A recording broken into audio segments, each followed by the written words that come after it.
السلام علیکم ورحمۃ اللہ تعالی وبرکاتہ۔ الحمد للہ رب العالمین والصلاة والسلام علی سید المرسلین صلی اللہ تعالی علیہ وسلم۔ پیارے ناظرین اور پیارے بچوں، درود شریف کی بے پناہ فضیلتیں ہیں، ایک بار درود شریف پڑھ لیں۔ صلی اللہ علیہ النبی الأمی وآلہ واصحابہ صلاۃ و سلام علیک یا رسول اللہ صلی اللہ تعالی علیہ وسلم۔ اچھی نیتوں کے ساتھ شروع کریں۔ تو آئیے آج ہم بچوں سے جانیں گے کیا کیا پڑھنا چاہتے ہیں۔ تو پیارے بچوں بتائیں آپ کیا پڑھیں گے؟ اچھا، سورہ اخلاص پڑھیں گے؟ ماشاء اللہ۔ تو پیارے بچوں کی خواہش ہے کہ آج سورہ اخلاص پڑھیں گے۔ تو آئیں سورہ اخلاص کی ایک دو حدیث میں آئی ہوئی فضیلتوں کو بیان کرتے ہیں، پھر اس کے بعد سبق کی طرف پڑھتے ہیں۔ آقا کریم صلی اللہ تعالی علیہ وسلم فرماتے ہیں کہ جو اپنے گھر میں داخل ہوتے وقت سورہ اخلاص یعنی قل هو اللہ احد پڑھتا ہے تو اس کے گھر والوں اور پڑوسیوں کی غربت کو یہ سورت دور کر دیتی ہے۔ ماشاء اللہ، سبحان اللہ۔ تو پیارے بچوں آپ بھی گھر میں داخل ہوں محترم ناظرین تو ضرور پڑھیں۔ ایک اور روایت میں ہے آقا کریم صلی اللہ تعالی علیہ وسلم فرماتے ہیں کہ جو سورہ اخلاص کو 3 بار پڑھے گا وہ الحمدللہ پورے قرآن کے برابر ثواب پائے گا۔ سبحان اللہ، او کما قال صلی اللہ علیہ وسلم۔ آخری روایت، ایسے بہت ساری روایتیں ہیں جو حدیثوں میں درج ہیں، جہاں پر میں مختصراً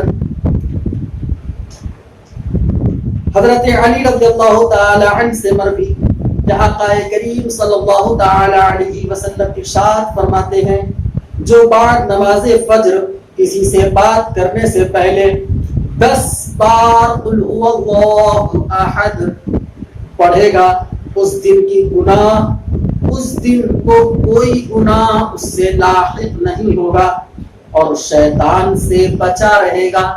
سبحان اللہ۔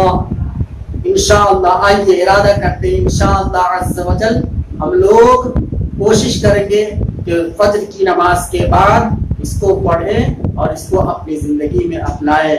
او کما قال صلی اللہ تعالی علیہ وسلم۔ میں نے مفہوم حدیث کا مفہوم بیان کیا ہے۔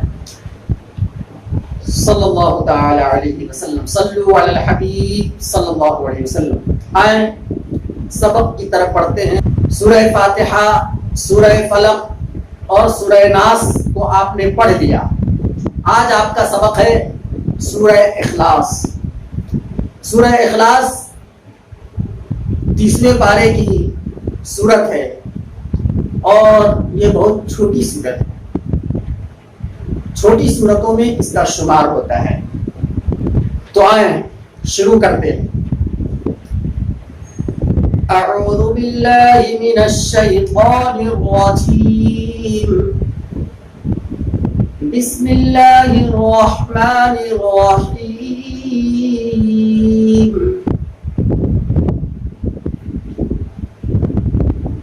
قل هو اللہ احد، قل هو اللہ احد۔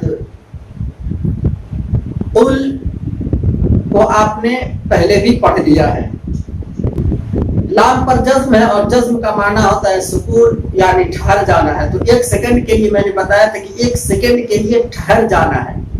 قل هو اللہ، یہاں پر ایک چیز سمجھنے کی ہے، وہ وہاں پر پیش ہے اور واو پر زبر ہے اور لام پر تشدید ہے جو پیچھے والے سے ملے گی اور لام کو ڈبل پڑھا جائے گا۔ لفظ اللہ کا قاعدہ یہ میں نے قاعدے والے سبق میں بھی بیان کیا ہے، آپ وہاں سے بھی اس کو اچھے طریقے سے سمجھ سکتے ہیں، یہاں پر بھی تھوڑا سا بتانے کی کوشش کرتا ہوں۔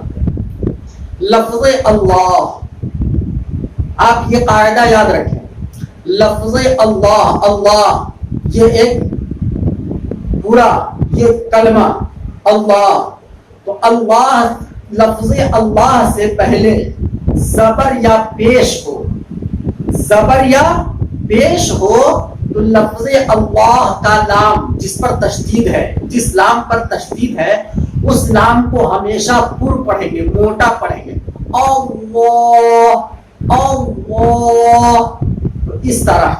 تو لفظ اللہ کے لام سے پہلے زبر یا پیش ہو تو لام اللہ کو ہمیشہ پر پڑھیں گے، اور لفظ اللہ کے لام سے پہلے زیر ہو تو لام اللہ کو باریک پڑھیں گے۔ زبر کی مثال قال اللہ، هو اللہ، اور پیش کی مثال رسول اللہ، زیر کی مثال بل اللہ، بل اللہ، امر اللہ، تو اس طرح۔ اب پڑھیں هو اللہ احد، دال پر قلقلہ ہے لیکن اس طرح زور نہیں لگانا ہے کہ تشدید جیسی آواز ہو رہا، احد احد، یہ غلط ہو جائے گا، احد احد، قل هو اللہ احد، قل هو اللہ احد۔ دوسری آیت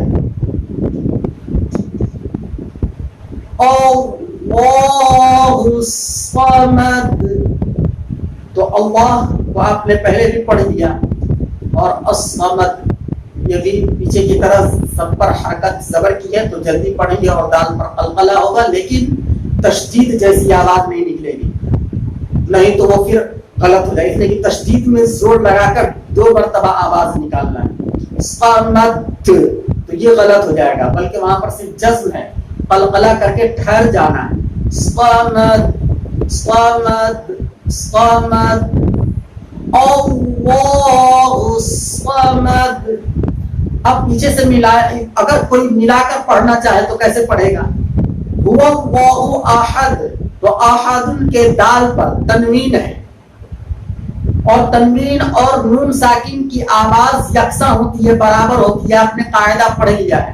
جب ملائیں گے تو تنوین ہٹ جائے گی، صرف پیش رہ جائے گا دال پر، تو احد ہوگا، اور ملانے کے لیے ہم کو کوئی احد اللہ نہیں ہوگا، بلکہ وہ جو نون ساکن کی آواز ہے وہ نون باقی رہے گا، لیکن چھوٹا سا رہے گا، احد، اور پھر نون کے نیچے زیر لگا کر احد للہ، لیکن اب لام پر نہیں ہوگا اس لیے کہ زیر ہے، لام اللہ سے پہلے زیر آ جا رہا ہے، احد للہ الصمد، قل هو اللہ احد للہ الصمد۔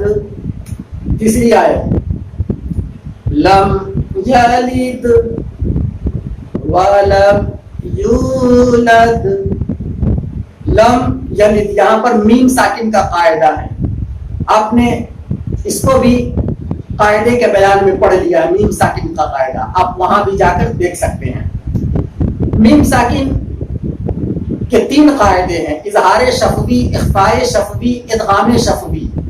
اظہار شفوی، میم ساکن کے بعد با اور میم کے علاوہ کوئی بھی حرف آئے تو اظہار ہوگا میم کا، یعنی میم کو ظاہر کر کے پڑھیں گے۔ ادغام، میم ساکن کے بعد میم آئے تو ادغام کریں گے، اور اخفاء، میم ساکن کے بعد با آئے تو اخفاء ہوگا۔ تو یہاں پر اظہار کا قاعدہ اس لیے کہ میم ساکن کے بعد یا ہے، لم یلد، لم یلد، اور باقی کو جلدی پڑھیں گے، اس کو کھینچنے والی کوئی حرکت نہیں ہے۔ لم یلد اب ایک جو لم یلد پر رک رہے ہیں، یہ ایک رموز اوقاف میں قاعدے کا آخری بیان جو پڑھایا گیا ہے، اس میں آپ یہ دیکھیں کہ جو 5 ہے یہ 5 آیت کی مانند ہوتا ہے، آیت کی طرح ہوتا ہے. تو یہاں پر بھی بالکل جیسے آیت پر رکنا ہے اسی طرح یہاں پر بھی رکنے کو کہتے ہیں. لم یلد ولم یولد، اور ملا کر بھی پڑھ سکتے ہیں. لم یلد ولم یولد ولم یولد، یہاں پر واو مدہ ہے اس کے کھینچ کر. ولم یولد، آخری آیت ولم یکن لہ کفوا احد.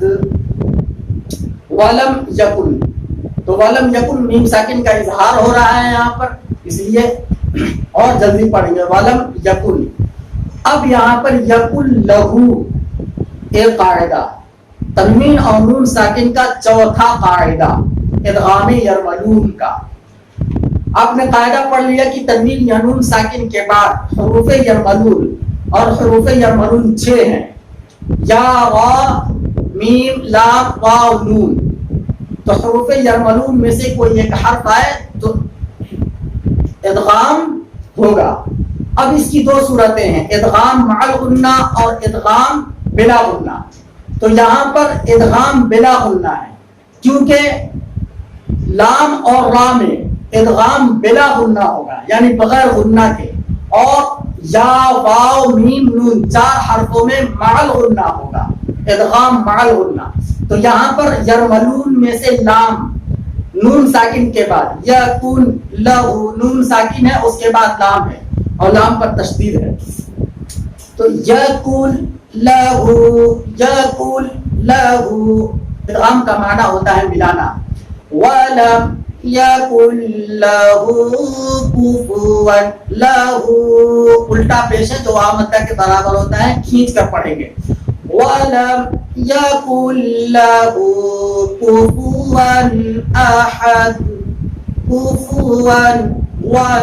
یہاں پر بھی تنوین اور نون ساکن کا پہلا قاعدہ اظہار. تنوین یا نون ساکن کے بعد حروف حلقی کے 6 حرفوں میں سے ایک حرف حمزہ ہے، اس لیے یہاں پر بھی اظہار کریں گے. کفوا احد، احد. ولم یکن لہ کفوا احد. اب ایک بار شروع سے پڑھیں.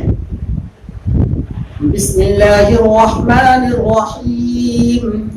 قل هو اللہ احد اللہ الصمد لم یلد ولم یولد ولم یکن لہ کفوا احد. آمنت باللہ صدق اللہ العظیم. پیارے ناظرین، وقف کے حوالے سے آپ قاعدے کے بیان میں آپ جان لیں جو ٹھہرنے کا بیان ہے، تاکہ آپ کو جو آیت پر رکتے ہیں یا کہیں بیچ پر رکیں گے تو کیسے رکا جاتا ہے آپ وہاں سے سمجھیں. خدا حافظ. دعاؤں میں یاد لائک شیئر سبسکرائب ضرور کریں، دعاؤں میں یاد رکھیں. خدا حافظ. السلام علیکم ورحمۃ اللہ تعالی وبرکاتہ.